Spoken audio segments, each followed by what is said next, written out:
Happy Friday.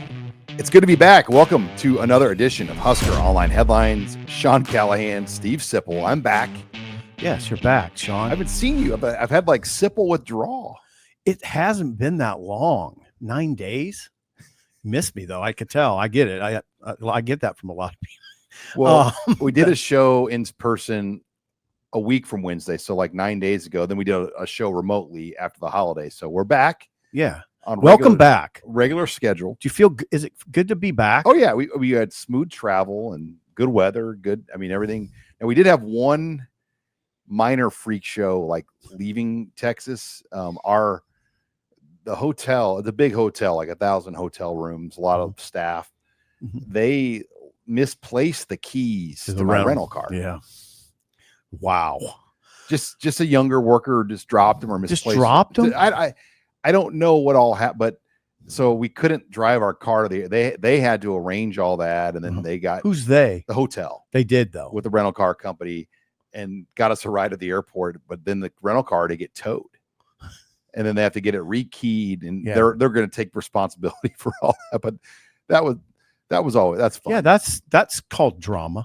That's some unneeded drama. But anyway, you enjoyed San Antonio. Yeah. Oh gosh, yeah. It was phenomenal pool setup and great food. You saw athletic whales. We went and saw SeaWorld. You commented on the athleticism of the whales. They're elite athletes. I never thought of whales as elite athletes till you said that, but they jump out of the water and stuff. Oh yeah. It's amazing that they can train these whales to that level. I mean, I've been there before, but it's been a long time. I can't say, I don't think I've ever seen that. It's kind of sad. Well, there's only 3 places in North America that have the orca whales, and that's SeaWorld, 3 SeaWorlds. There's one location in South America that has them. And so, I mean, it's not like they're everywhere. China's got a few places, and France has one. I mean, within the world, there might be 10 or 12 places that have the whales. Okay, so I don't feel so bad. But anyway, you're back in the pipes. Do you feel somewhat refreshed? I mean, I think people probably noticed you worked a lot of the time. Yeah, that's the thing, like, we still do our regular content schedule because you still have to have good content on the site. Like, our subscribers don't expect like the front page to be dead when we're on vacation. I just don't want Sean off for 10 days gallivant around Texas. That's how it was when you're at the newspaper, though. You could go on I went 5 weeks one time without working. 5 weeks. 5 weeks. And when I came back, the sports editor said, "You don't really need to do anything for the next week." I'm like, "That's 6 weeks." He's like, "Yeah, that's fine." But that was pre-internet. I mean, it was in the mid 90s. It was probably 96 or 97. 5-week vacation. Yeah. I didn't go in the office for 5 weeks. That was amazing. But you felt great. I feel fine now. Well, hey, we have a lot to talk about. We're brought to you by our sponsor, our title sponsor, StayHome.Care. StayHome.Care offers many of the same types of personalized care you might find in a nursing home, right in the comfort of your home. Whether your loved one is young or old or living with a disability, recovering from surgery, or simply just needs extra help when they're sick, StayHome.Care provides consistent, compassionate support from personal care and companionship to daily tasks like laundry, meal prep, and assistance with appointments or outings. They're there for you when your loved ones can't necessarily be there, and they can be there to help you. So call them at 402-205-2233. Visit them at StayHome.Care to learn more. That's .care, not .com. Our heart is with you because we put our heart into everything we do. Your home, our care. StayHome.Care, the proud title sponsor of the show. But let's get into the show. Headline number 1. Colorado AD Rick George throws out some scheduling bait for Nebraska. And I guess the question is, will Troy Dannon and the leadership of Nebraska take the bait?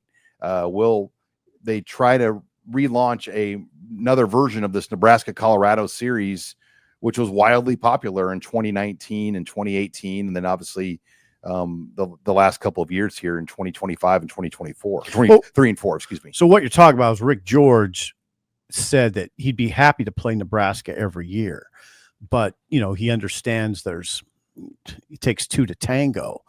And he didn't say this. This is me talking. Colorado would benefit much more from this arrangement than Nebraska. Am I wrong? I mean, I think their television partner, number one in the Big 12, would benefit greatly by getting Nebraska as part of the Big 12 package to play in Bowler. Colorado would benefit by the price they could sell the tickets for.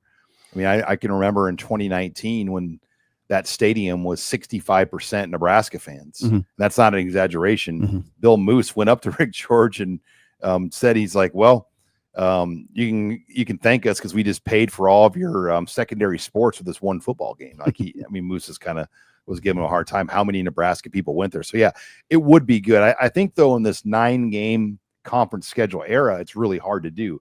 Now wait a second. Yeah, go ahead. This is not going to happen. But like, let's say they said, all right, SEC is going to stay at 8, Big Ten is going to go back to 8. Then all of a sudden, could you do a Colorado series annually? Maybe. But that's not happening. But with the Big Ten at 9 conference games, is that why you're hesitant?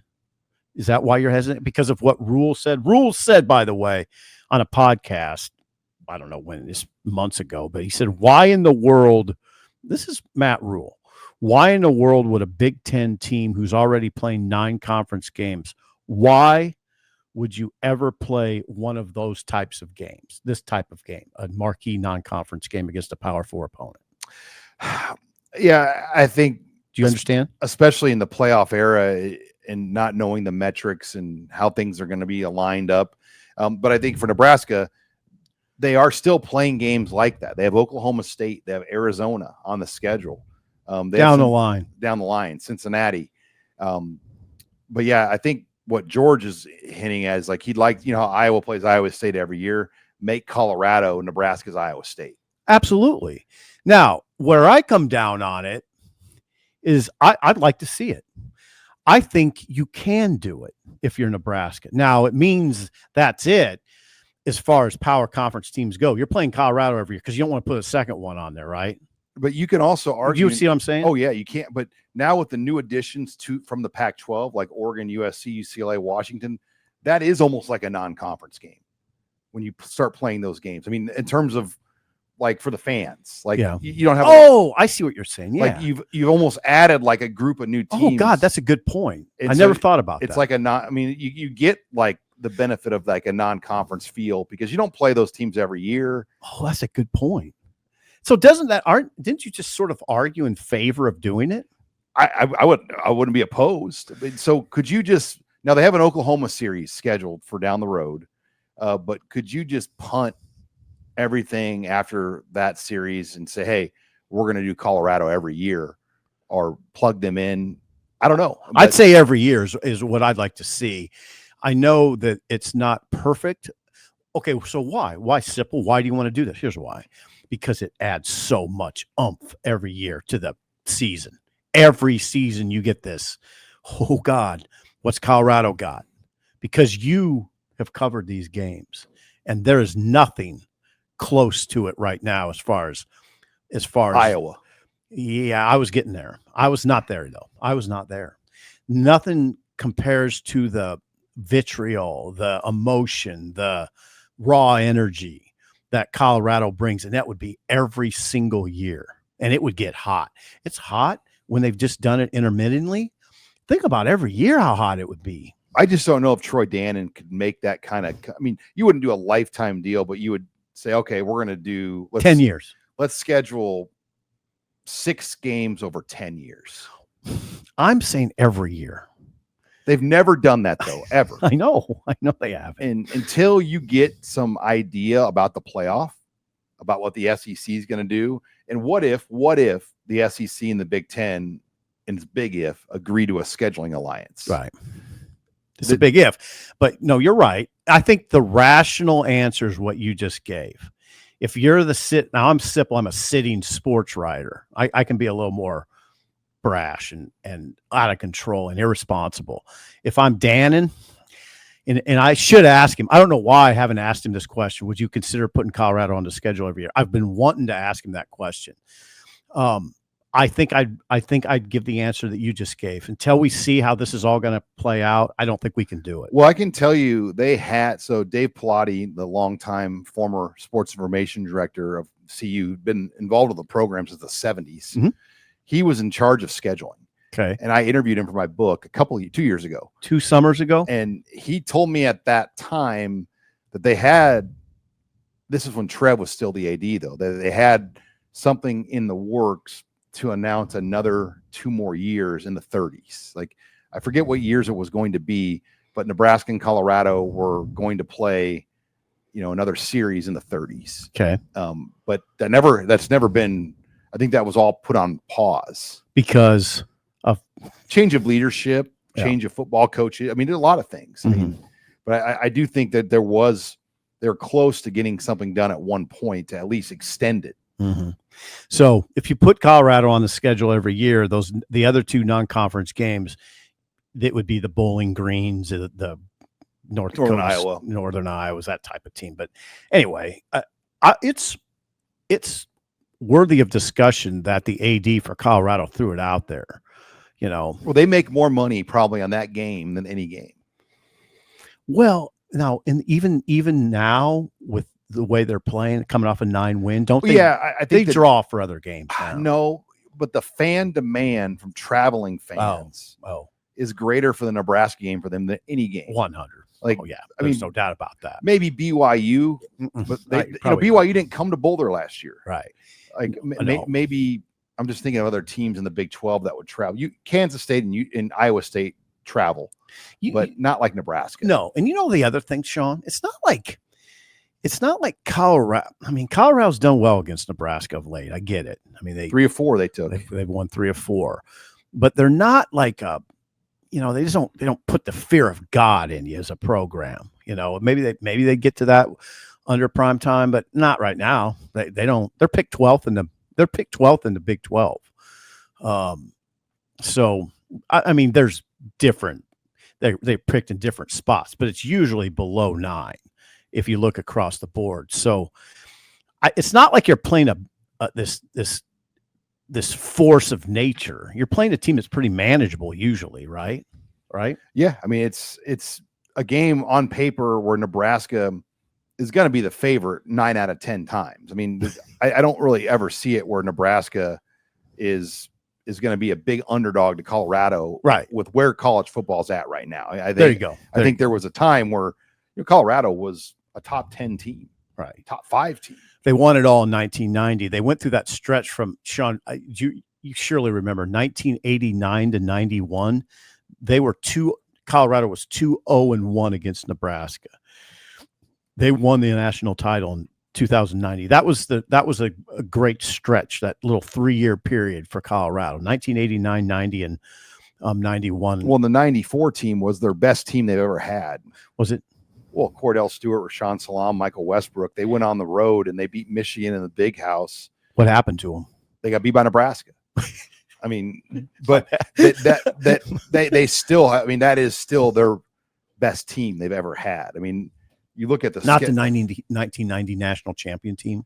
No, the 94 team was more talented. Okay. I mean, that's their, I mean, they just ran into Nebraska on the wrong day. I mean, they were probably every bit as talented, or if not more talented than Nebraska. Yeah, it's all flooding back to me now. That was an 11 a.m. kickoff at Memorial ABC Stadium. game. Yeah. Yeah, it was monster. I mean, I can remember being there now.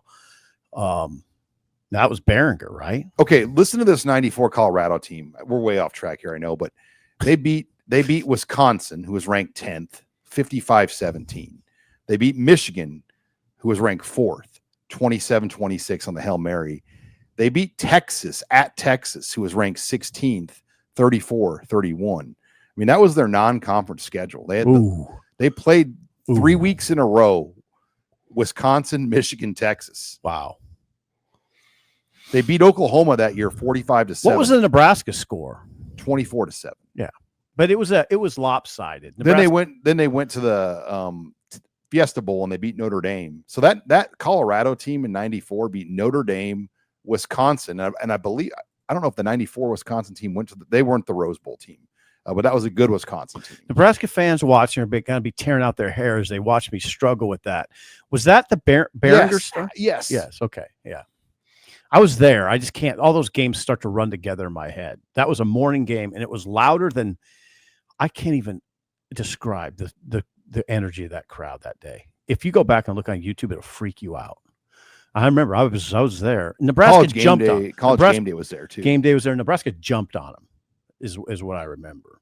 Beringer played a flawless game Yeah. too. I mean, but all right, let's get into headline 2. Again, we're brought to you by StayHome.Care. Call them at 402-205-2233. Learn more what they can do for you, your loved ones. It's never too early to call StayHome.Care. We're also brought to you by Billings Group.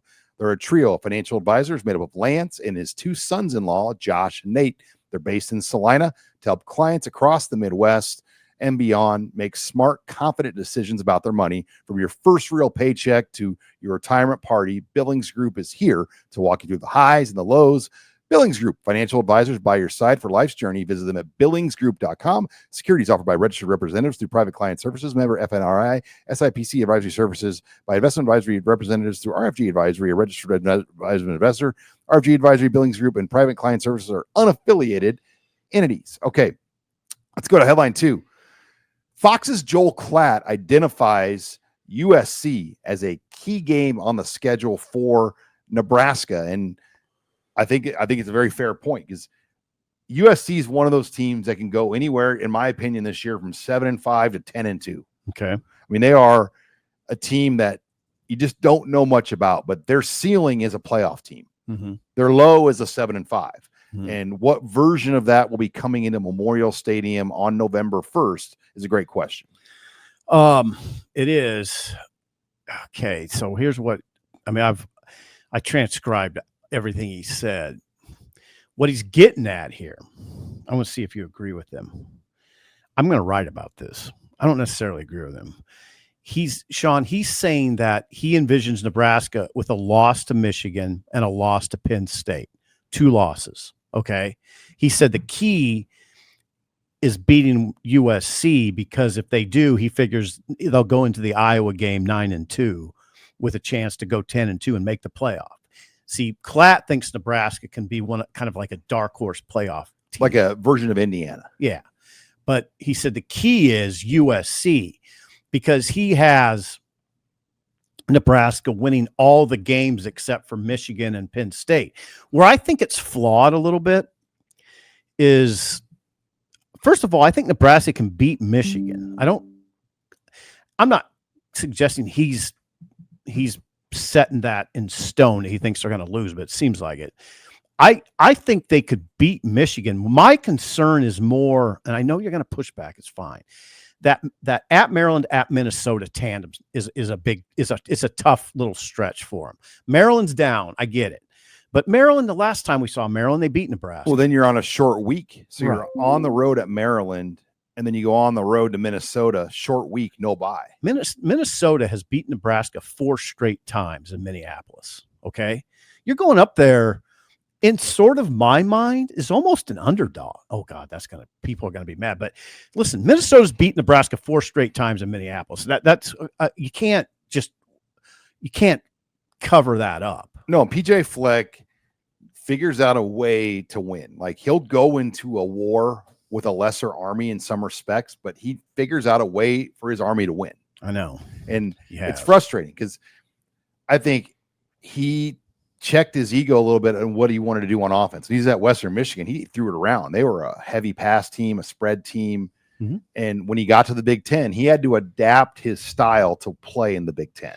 Yeah. And he did. And he manages games really well. It's the complete opposite of Scott Frost. I mean, as far as it is a coach that kind of came in the darling, and Frost didn't really try to adapt that much where Fleck did. And Frost tried to adapt, but it was too late. It took him 3 years. Yeah. Like you go back to even the game at Oklahoma, like he made Lincoln Riley play a Big Ten game. And there was only like 4 possessions total in the first half. I mean, that was 2021. That was the end of Frost. Right. I mean, it took too long.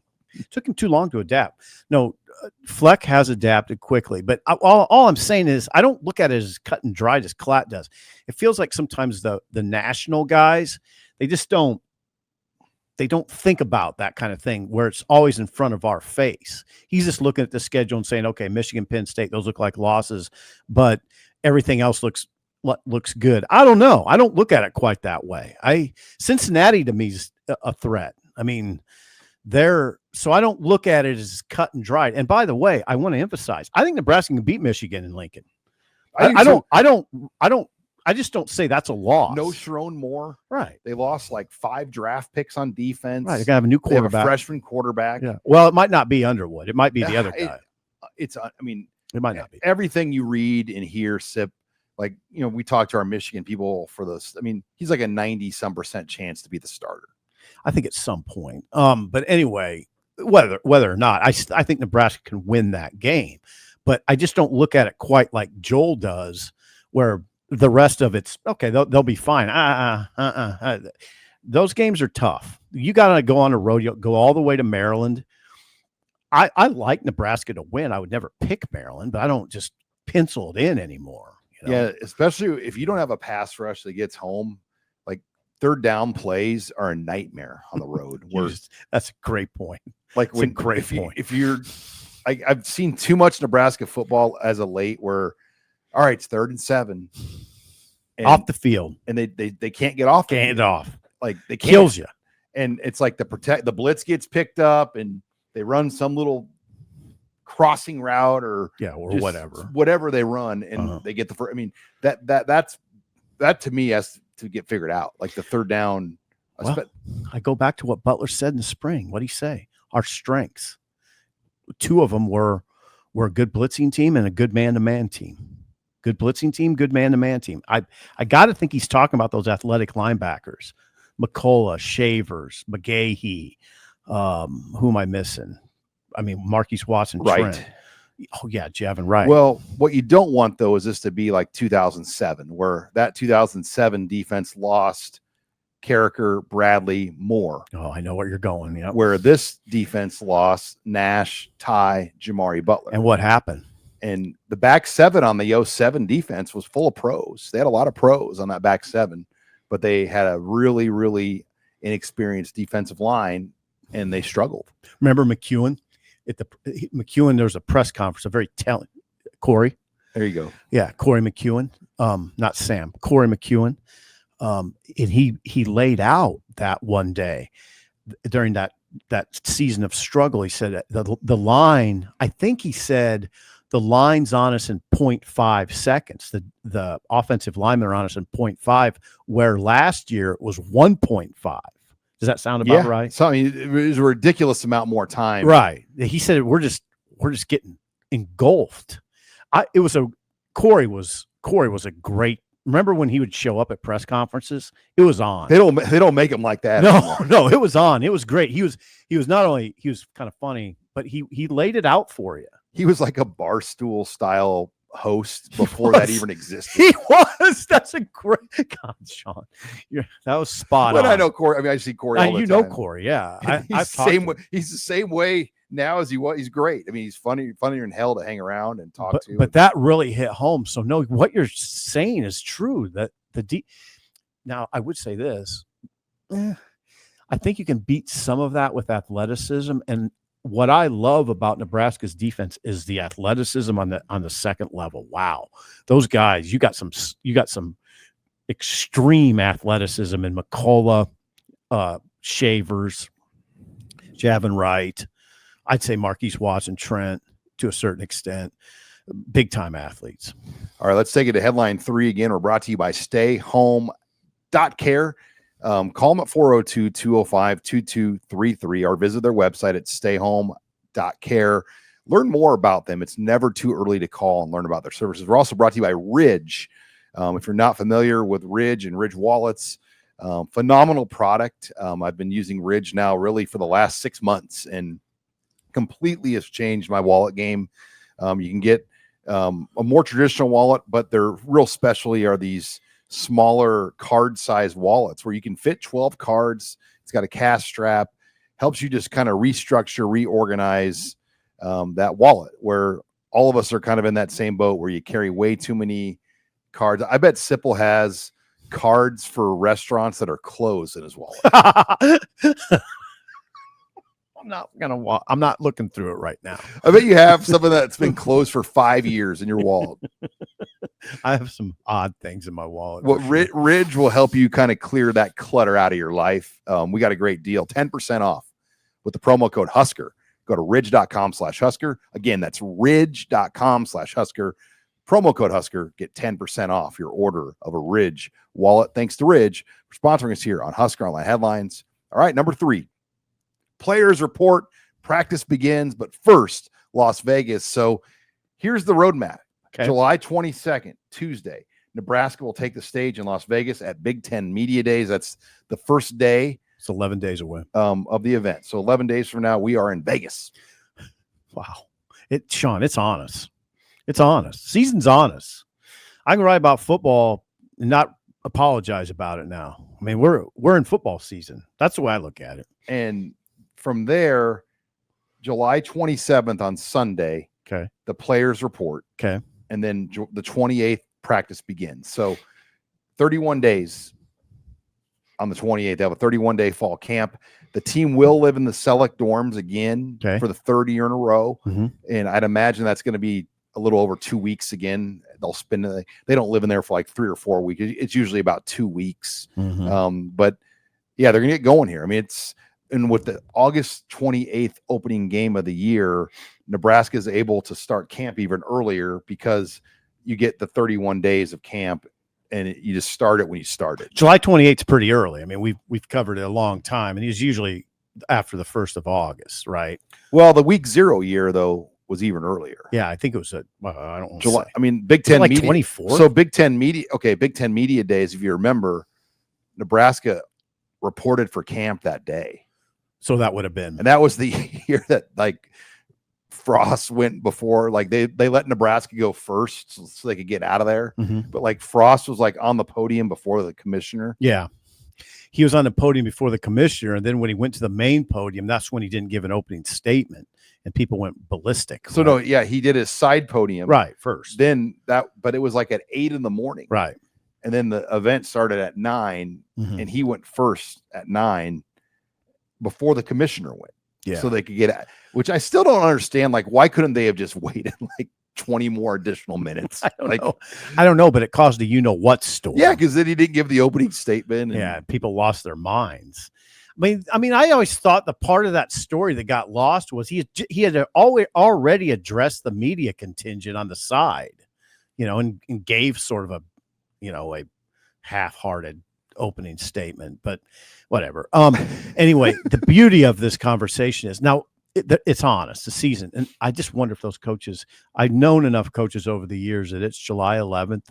They start the 27th. They might be on vacation right now. They probably are, but probably for another week, but I bet they're already feeling the weight. I mean, this is maybe not quite yet, but like, I kind of feel it like, summer's over. I mean, I kind of look at it like that. I'm not in summer mode at all at this point. I will say though, camp, it's a long month. It is a long month. And for us, it's a little different than no, it's not a little, it's a lot different. We used to go every day. Yeah, we used to go every day and sometimes twice a day, often twice a day to camp. So it's a little different now. But I just thought we should put a headline on it to tell people it's here. There's already, the Big 12 is already done with its media days, had it this week. SEC's coming up. Yeah, I don't know what's next. If it's SEC. Is it the SEC this coming week? And 4 then days. the ACC. They do a 4-day event. So it's beautiful. I thought the Big 12, we'll talk about it in odds and ends, but I thought the Big 12 media days was really interesting. Between your Mark, Gundy, and Primetime, it was good. It's probably more than that, but those are the things that got mine. So we made it. I mean, yeah. Well, we totally made it. We made it through because about a week from now, we'll be priming you up for Big Ten Media Days. Mm-hmm. Yep. And there's your guys, and Marquise Buford will be there too. In some kind of, I don't know what kind of role Marquise is doing. Like they call it like a media role or something. Yeah, is that every team or is Nebraska just doing that for him? Don't know. Have to ask Keith Mann. But yeah, we'll get some good access in Las Vegas. We will. And fall camp is right around the corner. We will. I mean, I'm putting you on the spot a little bit. What do you want to ask Rule? I know what I want to ask him. There's a couple things I want to ask him. I haven't even gave that much thought. I know. I put you on the spot. We got to ask him about Mosey. Is this you're talking about hardcore nuts and bolts? Yeah, here, we got to ask him. Not about his vacation out east. No, I want to ask him about how was your summer, Coach? How was your summer? God, I hate that. When we do that, Coach. Well, it's the general like fallback question on everybody to everybody in the summer. Like you run into somebody somewhere, do you and Lisa have any fun trips planned for the summer? And you're just kind of like,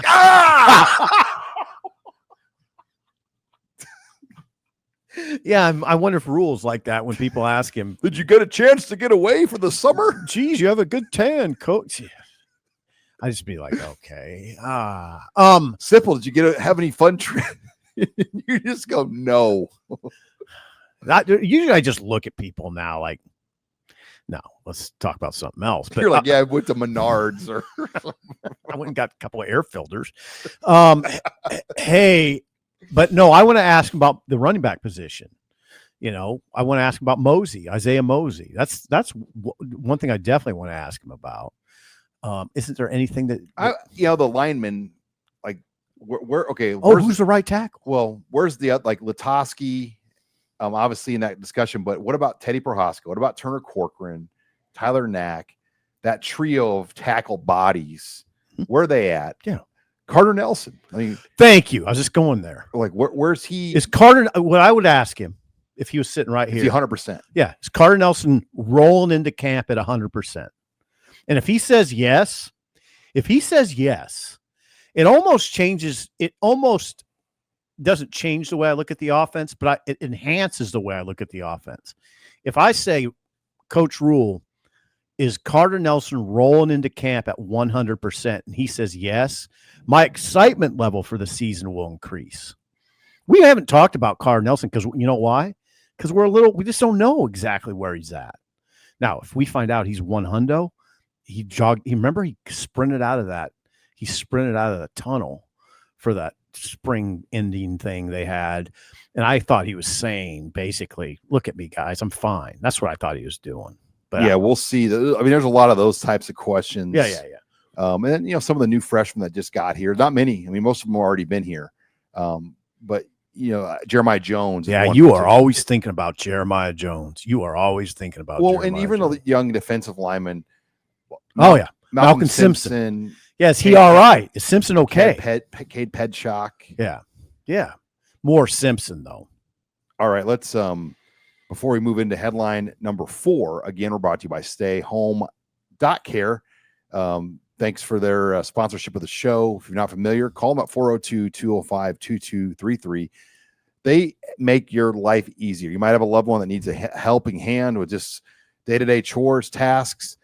They can come there and do that for you and help you and make your life easier. It's never too early to call 402-205-2233. We're also brought to you by Zipline. I want to tell you about the Juice Box Scavenger Hunt. Juice Box Hard Soda is out and it's available everywhere. And now you can get some free merch. We're doing a social media scavenger hunt.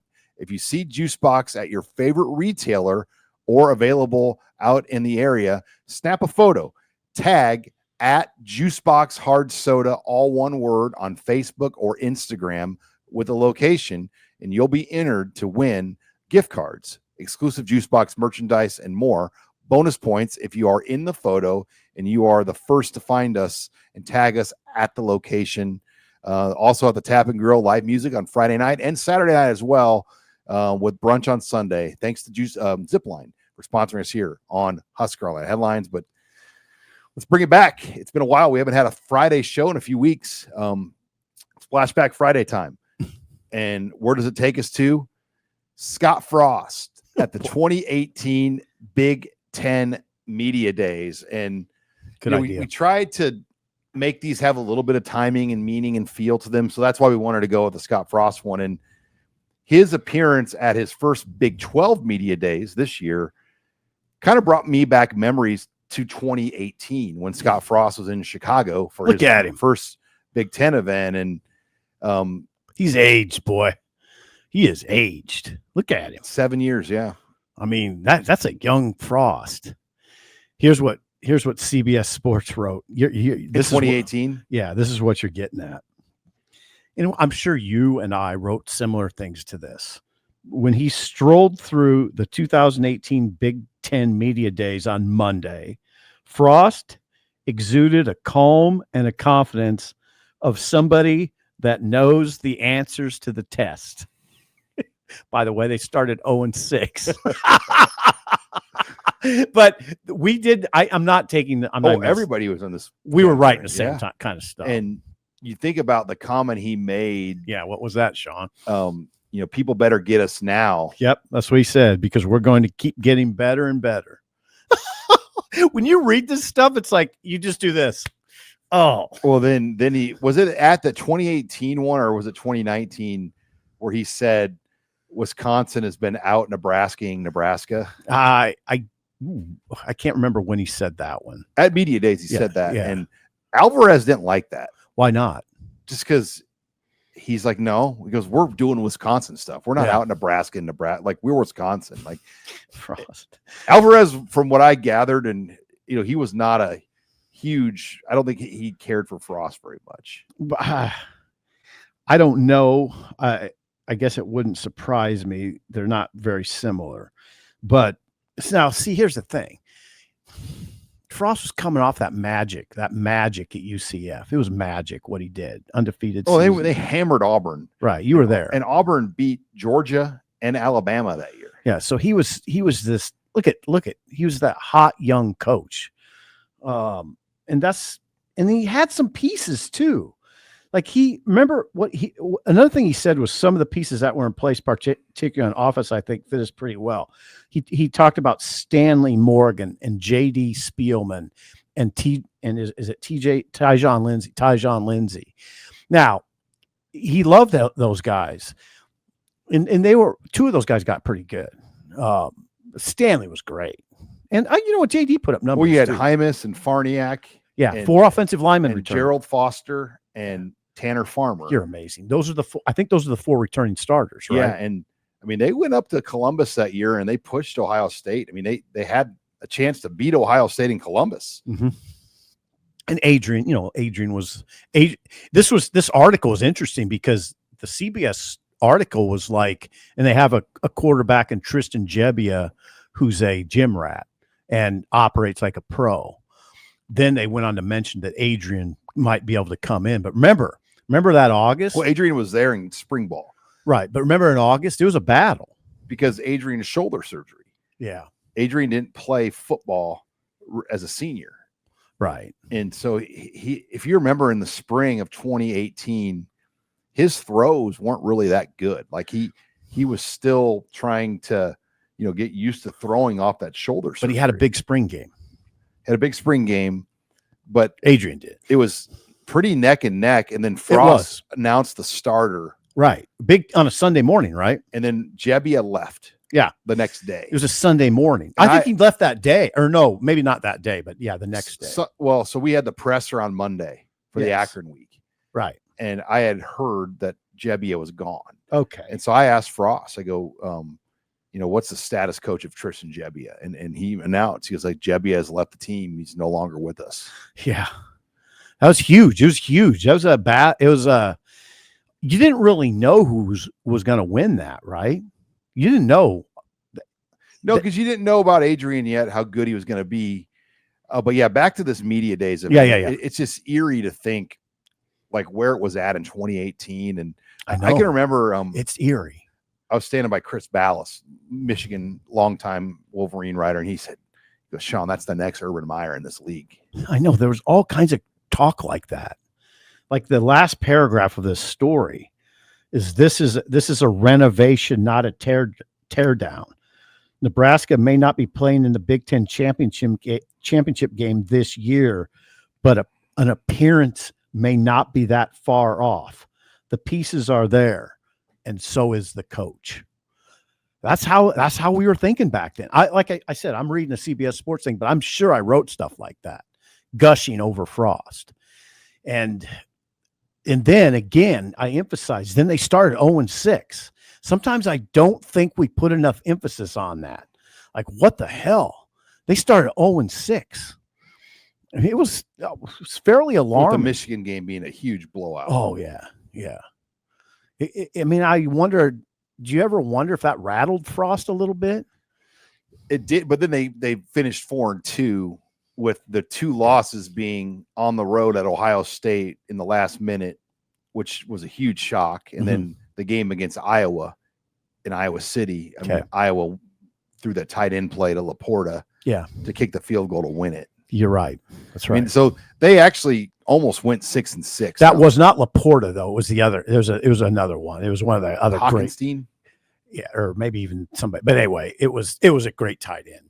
It was not Laporta, but yeah, it wasn't. You're right. But it was a great one. It was one of their long line of great ones. Anyway, and then they beat Michigan State here that year. Michigan State, Minnesota, Illinois, and they had to get a makeup game to get Bethune-Cookman on the schedule because Akron wouldn't play them, and they were in their mind at that point. They were like, "Hey, we got to get to 6," and they paid Bethune-Cookman to come in. Yep. Bethune-Cookman might have been, I would put them as one of the worst teams ever to play in Memorial State. Idaho State. Yep. Now, Pacific, I was younger when they played here. Better. They're better than Bethune-Cookman. Pacific was better. Make no mistake. But you're right. You said the right word. It's when you look back at that 2018 Big Ten Media Days, it's eerie. It's eerie. You read that stuff like that I was reading to you, and Frost saying you better get us now, and we were all chest puffy as a media corps, and look at Nebraska, and then it never even come close to panning out. Not really. You know. Well, I can just tell you from our website's perspective, the 2 or 3 or 4 beginning months of Frost were still some of the best months, if not the best months we've ever seen. No kidding. And I'm sure the paper was the same way. Yeah, it was big. Like the subscription boom, the traffic. Yeah, traffic was enormous. Like anything you wrote, would just blow up. Yeah, it was. Wow. Different times. Flashback Friday. That was a good idea because we're the media days this week. Yeah, because of kind of what his first media, and then of course he stirred it up again, but kind of in a more negative way. Right. But man, you look at Frost. The job will age you. It really ages coaches.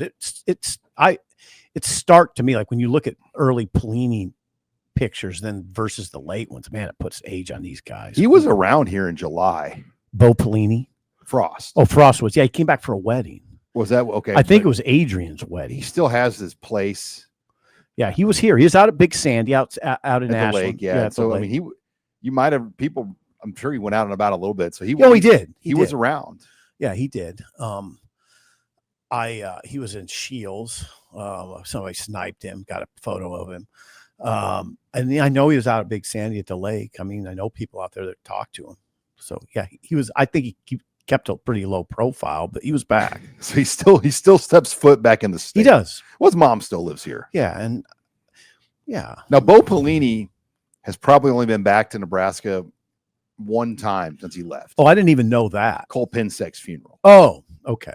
That's right. That's the only time I know that Bo has come back. What about Bill Callahan? I don't think he's ever been back.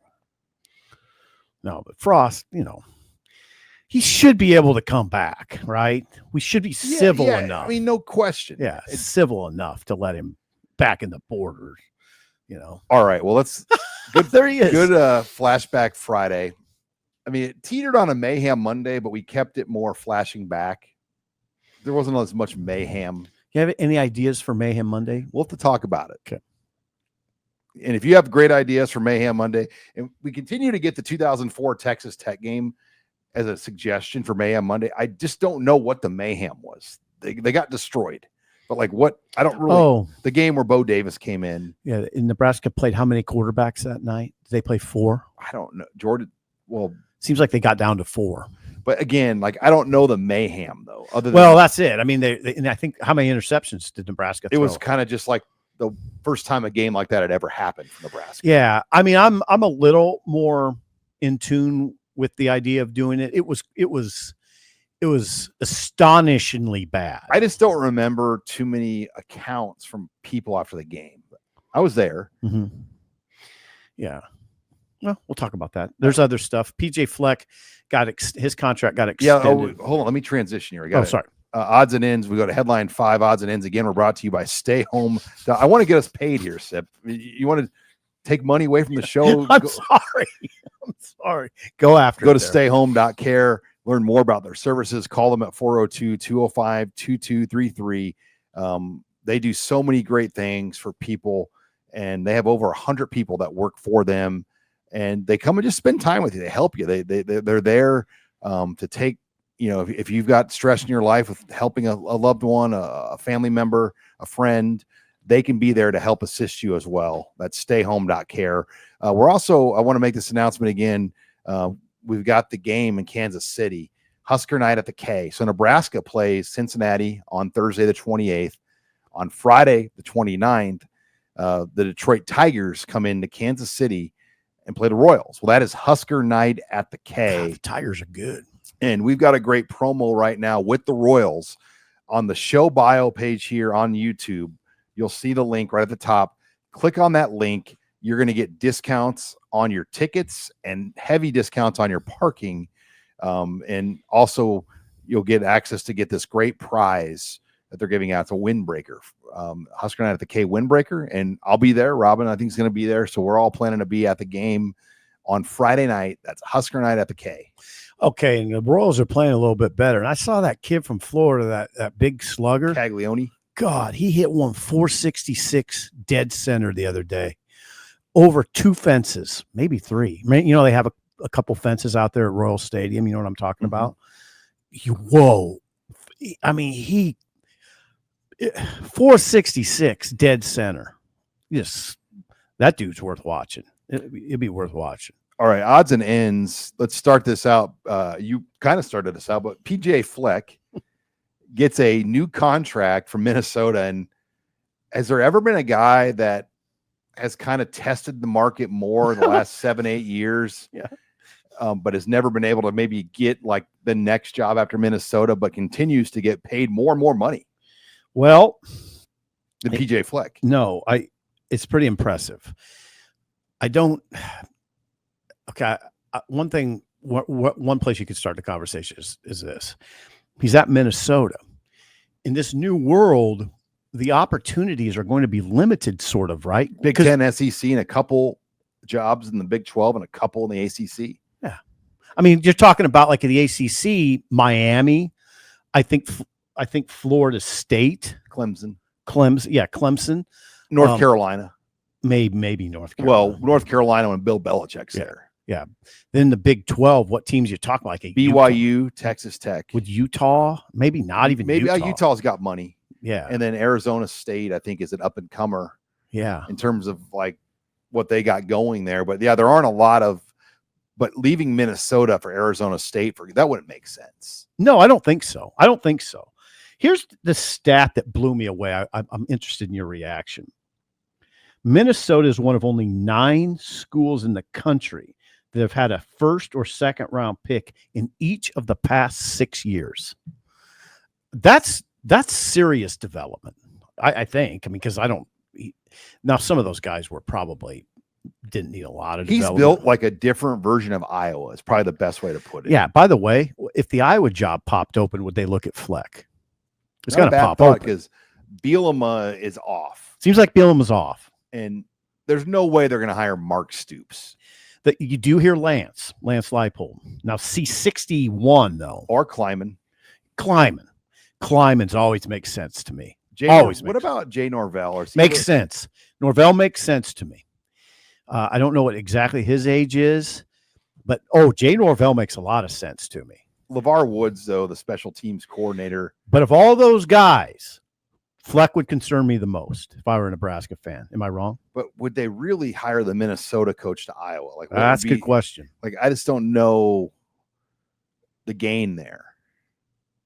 The gain. I mean, he's a rival. I know, but he's good. But that's the gain. But how much better of a job is it for him? Like, what? That's a good question. It's better. I think it's better. Don't you? Maybe a win and a half more per year on average. It's pretty big. It is in this league. But yeah. PJ Fleck, new contract. We know he's been a candidate for many jobs. Oregon, I know, was one years back. And we always hear kind of like, I guess, the way I'd put it is he's like looking, you always hear it, Well, the NIL era before rev share, I'm sure it was frustrating for him because they were so limited in what they could do. And still he goes to bowls and he wins bowl. He wins. I think he's 6-0 in bowls in the last 6. He's undefeated in bowl games. I think. Double check that. I would like just to be able to spend a week around the guy to understand like what he does, like how he runs his pro, because I think he's kind of advanced past the crazy row the boat stuff. Like, I mean, clearly he does a good job. Well, the one thing that you see is he manages games really well, and he's a total game manager. He doesn't have a play sheet. He manages flow of game as well as any coach as I've ever seen. The flow of the game is dictated by him a lot of the time, and it's good. And the other thing is he threw that 11-2 record in 2019, beat Auburn in the Outback Bowl, beat Penn State. Yeah. And what I remember like it was yesterday was watching Minnesota pick up 3rd and longs against Auburn with run plays. 3rd and 7, we'll run it. And Auburn couldn't stop them because they were counting the box. Whatever. I don't know what the hell they were doing, but it was Minnesota beating Auburn on 3rd down via the run on 3rd and medium and 3rd and long. I was like, that's a flex. That's a major league flex right there. All right. Big 12 Media Days was this week. We talked about Scott Frost earlier. Some interesting coaches in their comments out of there. Mike Gundy, who has been at Oklahoma State, I believe, 21 seasons now. I think that's right. Gundy's in trouble. That's my read. I heard Gundy talk. They're 3-9 last year. They have a ton of new. I think they had 41 transfers. He says, I need my coaches to come to me August 15th with a plan on offense, how we're going to win, on defense, how we're going to win, because then we got to get ready for the opener. If we don't get it done by then, it's over. They play Oregon early. Yeah, they got to get it done. He's playing with fire. I don't know if you can do this. I don't know if you can go 3-9 and then bring in that amount of transfers and just expect it to get rolled. He's calling it a rebuild season, by the way. They won't fire Mike Gundy. I don't think they could. I think he'll know well enough to know, and it will end in a diplomatic way. He's done too much for Oklahoma State. You can't do that to Mike Gundy. 21. I hope you're right. He's the best coach in their program's history, arguably. By far, I think. I mean, you look at what they did. He's had basically one losing season like in the last 20 years. That's right. His first season.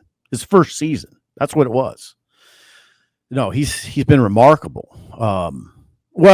So he's had 2 losing seasons total because last year was a debacle. But the other thing, and I don't know, this is sort of random. I want to hear what you think. We've never talked about this, me and you. We've never talked about it in private. I thought his most interesting comments were old school Dion going after players who have now treated their uniform pants like biker shorts. They cut them up on the thigh.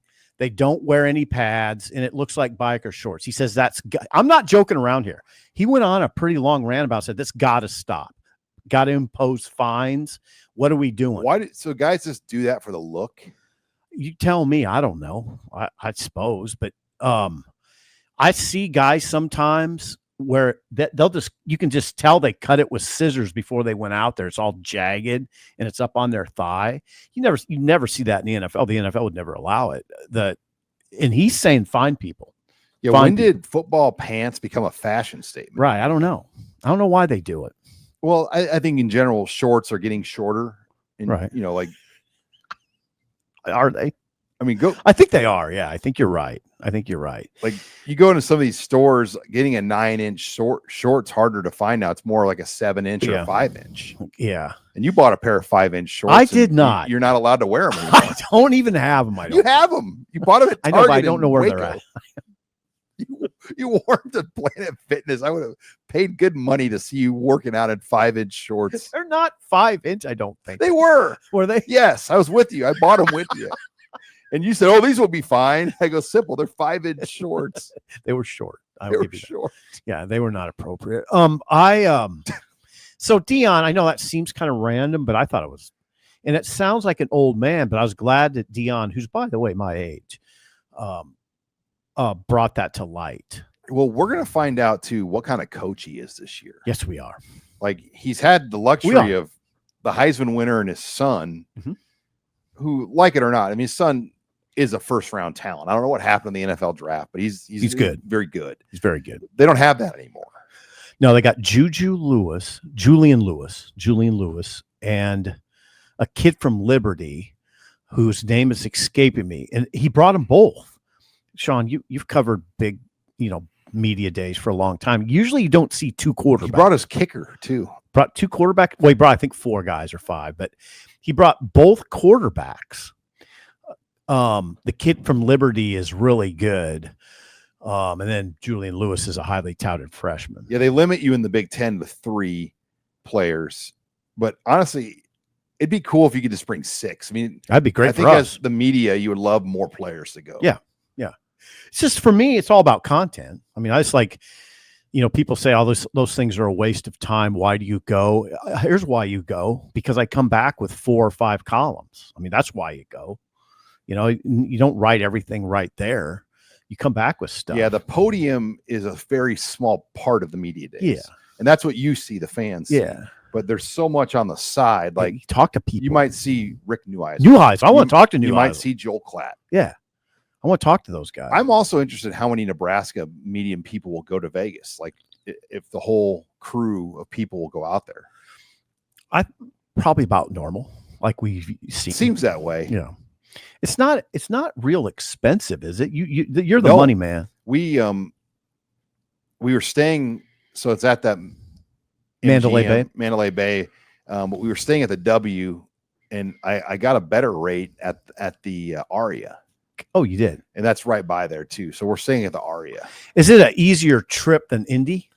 It is, because it's a direct flight. Now, for the rest of the Big Ten, for a lot of the Big Ten, Indy is drivable.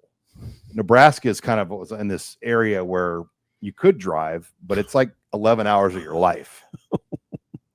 Indy, I loved once you got there. It's just getting there was a problem. God, I liked Indy, though. I really did. We had to drive home that one year. Were you with me that year? Probably, yeah. Oh, yeah. I was with you that year. That was rough, right? We need to get into that, but it was rough, right? Okay, I won't get into who your roommate was. Yeah, what else was on it? What else is on tap? Well, I just got back from Texas. Yes, you had a little vacation in San Antonio. Okay, so I was interested. We've spent a lot of time in San Antonio. Did it feel and look the same as it did back in the day? So we went down to the Riverwalk. Yeah. And all the times I've been down there, I actually never did a river cruiser ride. Listen. So we did one of those little river cruiser rides. You never did that when you were down there for bowl games? Did you? No. Okay, so no. Checking, make sure. Yeah, no. So we did that, and it's like $15 a person, but not bad. You get like a tour guide, and it's cool. I mean, $15 a person strikes me as cheap. The freakiest thing we saw though on our tour boat was Yao Ming. Are you sure it was Yao Ming? Yes, the NBA basketball player Yao Ming was he was on a boat by himself, but they were giving him a tour on the Riverwalk. Wait a second. Yao Ming was solo with his family. Oh, okay. he was just in a boat by himself. Like our guide was this retired high school teacher. He's awesome, great guy, and he goes, and wow, there's Yao Ming. He wasn't joking. No, it was. Oh wow, it's some of the bridges you go under. You can't stand up. I mean, he really would have to. Oh yeah. But that was interesting to see and go. And I mean, it brought back a lot of memories of just how many Nebraska fans would be down there. I was telling my daughters, like, do you understand when Nebraska played here? There'd be 25, 30,000 Nebraska fans on this Riverwalk. Yep, and they'd be everywhere. And it was fun. And it was awesome. It was fun. God, those trips were fun. I hope. I don't know. Bowl games are so up in the air, but I hope when the Pac-12's original agreement with the Alamo Bowl ends, that the Big Ten can move into the Alamo Bowl. Oh, that would be nice. Because Nebraska would be a great take for the Alamo Bowl. Now, who knows? The Alamo Bowl might want the SEC. I don't know. I think it's a Big 12, Pac-12 bowl. So they could go Big 10, Big 12, or SEC Big 12. I mean, you just don't know how they'll do that. But Nebraska would be a great fit to go back to the Alamo Bowl. Did you see the Alamo Dome? Yes. Oh, you can't miss it. I mean, right. You really drive in, you see it. Yeah, I you mean, really can't. it's really prevalent when you drive into downtown, and it's the first thing you see, really. I mean, it's massive structure, and it's amazing that they never have been able to get like an NFL team there. Yeah, it's kind of amazing. I mean, the Saints. It's a high growth city, right? High growth. The tour guide, he said that they're adding 2,000 new residents a month. A week. That's remarkable. A week. That's remarkable. Growth. It's one of the fastest growing cities in the country. Austin's probably not too far behind, or if it's behind at all. Met a lot of great Husker fans at the airports. Did you? You saw a lot of Husker fans? I met a guy. He was from Seward. He was a walk-on. Probably has played with Carson Schott, is my guess, about that same age. He lived in Minnesota now as an attorney, and he was listening to our show. That's remarkable. And he showed me a text exchange that he had with his dad about us. Really? It was all good. It was positive, but he was coming in town for a wedding. But yeah, you get that a lot on the road. A lot of people listen to the show. Oh yeah. So that was it. Sounds like you had a good trip. It does. It sounds like a legitimately good Pinkerton's barbecue. Oh, I'm so hungry right now. Don't talk about barbecue. Okay, what'd you have? Do you remember? We got some brisket and some pulled pork and some chicken. And you like Texas barbecue? I like the meat. Now the sides are a little. I mean, I don't know. Like the sides are different than Kansas City, but the meat's better. That's probably how I would describe it. I agree. I don't want to offend anybody, but I'm not big on Kansas City barbecue. Never really have been. I like Texas barbecue. The brisket was so tender that you could break it with your fork. I need some barbecue. It's expensive now, though. I mean, it's like $35 for a pound of brisket. Yep. And a pound of brisket's only like 4 cuts. Better keep doing 3 shows a week there, big boy. We got 2. I had 2 cuts of brisket. It was really, really good. But yeah, we got back. No airline problems. There was a storm that came in Thursday. We got ahead of that, thankfully.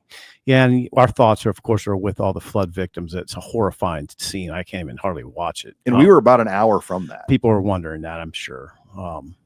So I don't know what to say about that. I'll be writing this weekend.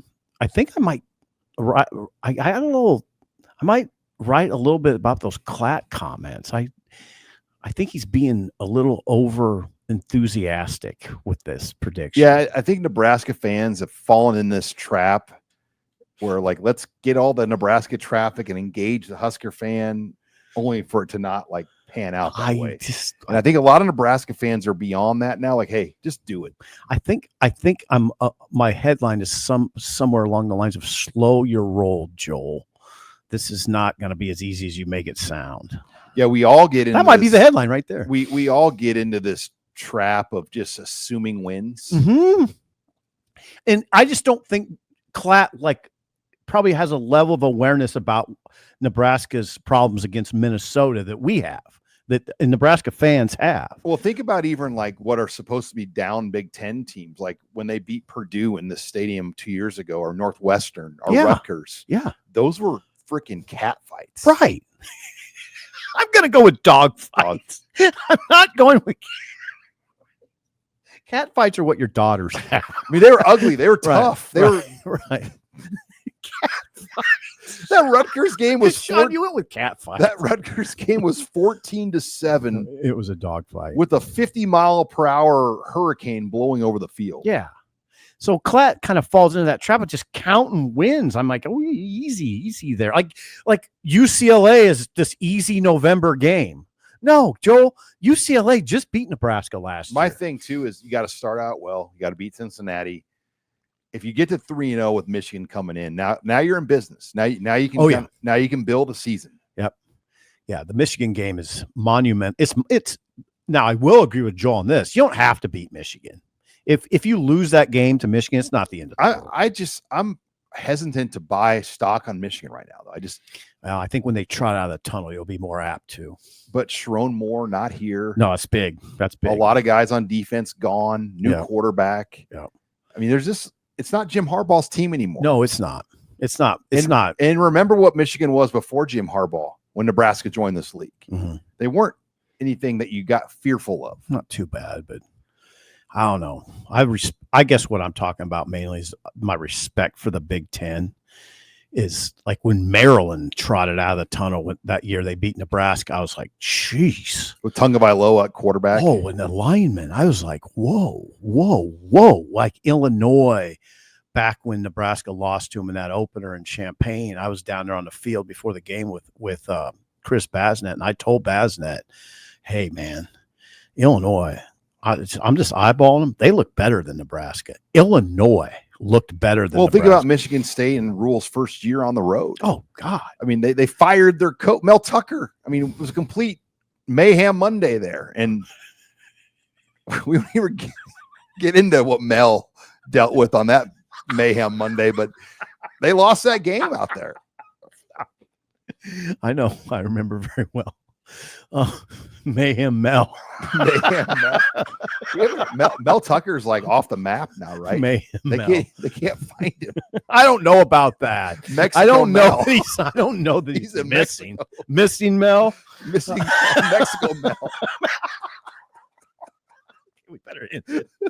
You're going to get yourself in trouble. Mexico Mel. All right. All right, that's enough. All right. Well, great show. Yeah, good job. We are way too long from each other. We're just laughing at every fart joke that comes up in the studio. But thanks for joining us. We'll be back Monday, full week of shows. For Steve Sipple, I'm Sean Callahan.